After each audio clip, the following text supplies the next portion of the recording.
Break से पहले जो तहरीक इंसाफ के रहनुमा हैं आमिर डोगर साहब, उन्होंने एक बड़ी अहम बात की और वो ये कह रहे थे कि जो सियासतदान हैं उन्होंने अगर तनकीद करनी है तो अपने सियासी मुखालफिन पर करें और जो रियासती इदारे हैं उन पर तनकीद ना करें और बिलो दी बेल्ट ना जाएं। अब ये जो शिकायत है कि जो सियासत में काबिल एतराज़ ज़ुबान है ये इस्तेमाल नहीं होनी चाहिए, तो ये तो अगर आप गौर करेंगे तो हर तरफ से ही हो रही है।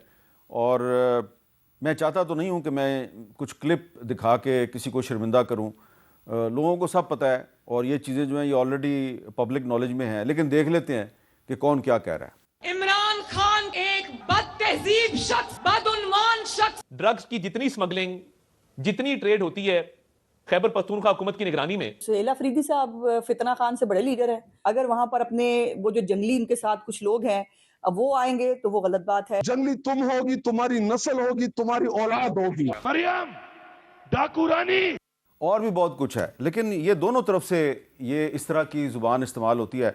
तो डोगर साहब, आप ये कह रहे थे कि बिलो दी बेल्ट ज़ुबान इस्तेमाल ना की जाए, इख्तलाफ ज़रूर करें, तनकीद ज़रूर करें, लेकिन बिलो दी बेल्ट ज़ुबान इस्तेमाल नहीं होनी चाहिए।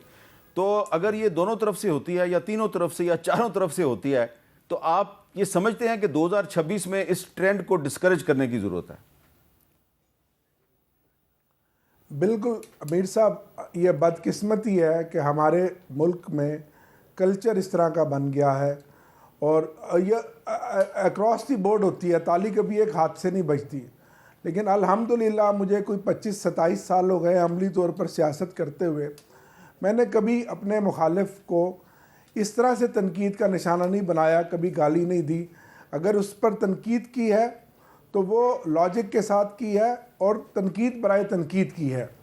और मैं समझता हूँ कि आगे मुल्क को अगर लेकर जाना है तो हमें अपने मुखालफिन को बर्दाश्त करना पड़ेगा, टॉलरेंस का मुजाहरा करना पड़ेगा और सियासी मुखालफिन के साथ जो गुफ्तगू हो रही है, जो पिछले हफ्ते भी हुई है, वो किसी सूरत में नहीं होनी चाहिए। गाली तो कोई भी नहीं चाहेगा, कोई भी शख्स नहीं चाहेगा कि किसी को गाली दी जाए, लेकिन मुल्क में जब इंतकाम की सियासत हो, जब जबर की सियासत हो, जब जुल्म हो, जब फस्तायत हो, तो उसका रिएक्शन भी तो कहीं ना कहीं से आएगा ना, जिसकी शक्ल और आपने उसका माहौल आपके सामने है।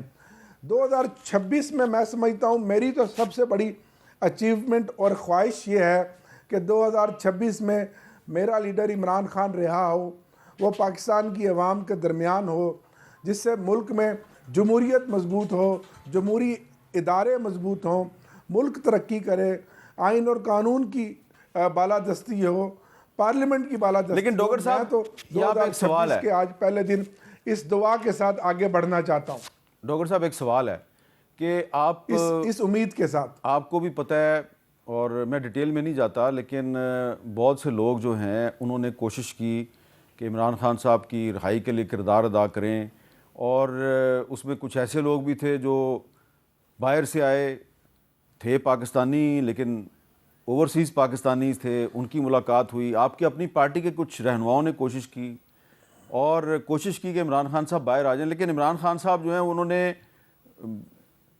इनकरेज नहीं किया। उनका जो रवैया था या उनका जो रिस्पांस था इनकरेजिंग नहीं था। तो अब आप चाहते हैं कि इमरान खान साहब बाहर आएँ, कुछ लोग उनको जाके जेल में मिले, उनको इजाज़त दी गई, कोशिश की उन्होंने कि इमरान खान साहब जेल से बाहर आ जाएं, तो अगर वो नहीं बाहर आना चाहते तो फिर कोई क्या करे? सर, इमरान खान साहब से जो आखिरी हमारी मुलाकात 1 साल पहले हुई थी, उन्होंने मुझे मुखातिब करके ये कहा था कि आप बाहर जाकर ये बात बताएं, कौम को बताएं, इन लोगों को बताएं कि मैं अपनी ज़ात के लिए कोई रिलीफ नहीं चाहता, मुझे सिर्फ इंसाफ चाहिए अदालतों से। इमरान खान साहब आइन और कानून का रास्ता अपना कर बाहर आना चाहते हैं, ये हमारी ख्वाहिश है। ठीक है, किसी डील के नतीजे में नहीं, वो अदालतें अगर अपना इंसाफ करेंगी, जो कि आज अदालतों को बदकिस्मती से मफलूज कर दिया गया है। कानून के मुताबिक आपने देखा कि जो इद्दत केस बनाया, साइफर केस बनाया, तोशा खाना 1, तोशा खाना 2 और जितने मुकदमात हैं उनकी कोई हैसियत नहीं है। ठीक है, तो सब झूठ पर मबनी, मफरूजे पर मबनी अच्छा, मुकदमात अब थे। यहाँ पे एक इमरान खान साहब एक तो आप बात करें ना तरीके से बाहर आएंगे इंशाल्लाह। अच्छा चले, एक तो ये बात आप करें ना कि वो अदालतों के ज़रिए बाइज़्ज़त तरीके से बाहर आना चाहते हैं, एक तो ये आपकी ख्वाहिश है और एक असूली मौक़िफ़ है, बड़ा अच्छा है। दूसरी बात है ग्राउंड रियलिटी कुछ और है। तो राना सनाउल्लाह साहब, फ़िलहाल जो आप दोनों की गुफ्तगू है उससे मैं जो अंदाज़ा लगा रहा हूँ कि फ़िलहाल इस वक्त सिर्फ ये पॉसिबल नज़र आ रहा है एक CBM कॉन्फिडेंस बिल्डिंग मेजर कि तहरीक इंसाफ की क़यादत जो है वो इदारों के ख़िलाफ़ किरदार कुशी की मुहिम जो है उससे ऐलान लातलगी करे, उसको रोकने की कोशिश करे, और हुकूमत जो है वो ये जो हमारे अकाबरीन है तहरीक इंसाफ के, इनकी इमरान खान साहब से मुलाकात को फैसिलिटेट करे। देखिए, आपने जो हमारे सियासी कारकुन हैं दूसरे दर्जे की या तीसरे दर्जे की क़यादत है, उनके आपने क्लिप्स जो है वो सुनाए हैं। ये क्लिप्स जो है जो वो आप अगर लीडरशिप के भी निकाल के दिखाना चाहें, ढूंढना चाहें, तो वो भी मिल जाएंगे आपको। मैं तो ये कहता हूँ कि सियासतदानों को आपस में एक दूसरे के ख़िलाफ़ बात जो है बिलो दी बेल्ट नहीं करनी चाहिए, लेकिन चले अगर कोई हो भी जाए हाँ, तो सियासतदानों के ख़िलाफ़ करें। अब ये जो PTI ने एक नया काम शुरू किया है कि एक ऐसा अदारा जो इस वक्त जो दहशतगर्दी के ख़िलाफ़ जंग हो रही है, रोज़ाना का मामूल है कि वो शहादतें जो है वो पेश कर रहे हैं, उनके ख़िलाफ़ जिस किस्म का ये सोशल मीडिया पे प्रोपेगेंडा और ट्रोलिंग हो रही है, ये जो है ये ना कौम को ना उस अदारे को किसी को भी जो है ना ये एक्सेप्टेबल नहीं है। तो इन्हें कम से कम इससे पीछे आना चाहिए। अगर ये समझते हैं कि इसके ज़रिए से कोई ऐसा ज़ोर पैदा कर लिया जाएगा, ऐसा दबाव पैदा कर लिया जाएगा, तो ये बिल्कुल गलत है। इससे कोई दबाव नहीं हो सके। ये तो इमरान खान के साथ दुश्मनी लग रही है। बिल्कुल ठीक है ना। तो ये चीज़ जो है ये बंद होनी चाहिए। तो उसके बाद जो है ये चीज़ें जो है वो बेहतरी की तरफ जो है वो अपना सफ़र शुरू कर सकती हैं। ये डोगर साहब, बार बार राना साहब की तरफ से पॉजिटिव रिस्पांस आ रहा है, तो अब ये पॉजिटिव रिस्पांस दे रहे हैं, आपने भी कहा था कि ये बड़े पॉजिटिव हैं, तो अब इनकी तरफ से अगर पॉजिटिव रिस्पांस आ रहा है तो इसको एक अच्छी अपॉर्चुनिटी है, तो इसको आप एक अच्छे रिस्पांस के ज़रिए आगे बढ़ाएं ताकि कोई ब्रेक थ्रू हो। बिल्कुल जी, पवस्ता रह शजर से उम्मीदें बाहर रख, और इसके लिए फिर मैं चाहूँगा कि अमली कोई जेस्चर भी हुकूमत दे। अगर खान साहब के साथ जो मुलाकातों का सिलसिला था वो बहाल हो जाए तो काफ़ी हद तक चीज़ें आगे जाकर बेहतर हो सकती हैं, क्योंकि उनको कैद तन्हाई में रखा हुआ है और सख्त अजियत की जेल वो काट रहे हैं पिछले 2.5-3 महीने से। ना उनको गर्म कपड़े दिए जा रहे, ना उनको किताबें दिए जा रही है, ना उनको फैमिली से मुलाकात की इजाज़त है, ना उनको वकला से मुलाकात की इजाज़त है, ना उनको अपने सियासी अकाबरीन से मिलने की इजाज़त है। उसके बाद फिर एक शख्स जो अंदर बैठा है और हक के रास्ते का मुसाफिर है, तो वो जब तक उस तक कोई खबर ही नहीं पहुंचेगी तो वो फिर किस तरह से आप ये तय कर सकेंगे कि ये बात दुरुस्त है या ये बात गलत है।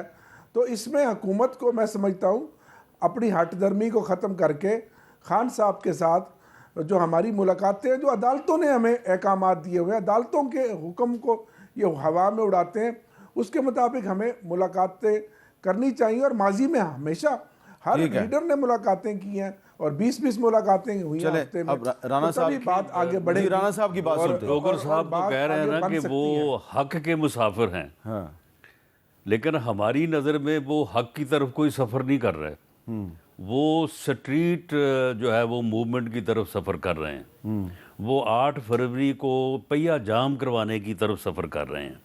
वो मुल्क में अफरा तफरी और अनारकी की तरफ सफ़र कर रहे हैं। और वो एक 26 नवंबर 2024 जो हुआ था, ऐसे ही किसी और दिन की तरफ जो है वो सफ़र कर रहे हैं। और ये उनकी जो गुज़श्ता मीटिंग्स हैं उसमें उनका एक एक लफ्ज़ और हर मामला जो है ट्वीट ले लें, बाकी ले लें, उन्होंने इस बारे में जो है वो कंट्रीब्यूट किया है। तो अब अगर उन्होंने यही कुछ करना है और यही इसी तरफ सफ़र करना है तो फिर ये मुलाकातें जो हैं वो कैसे हो सकती हैं, कैसे उनको ये इजाज़त दी जाए कि वो 8 फरवरी को पहिया जाम के लिए जो है वहाँ पे बैठ के प्लानिंग करें और लोगों को मैसेजिंग दें और इसकी जो है वो पूरी मनसूबाबंदी करें। मामला ये है कि ये दोनों चीज़ें साइमल्टेनियसली होनी है।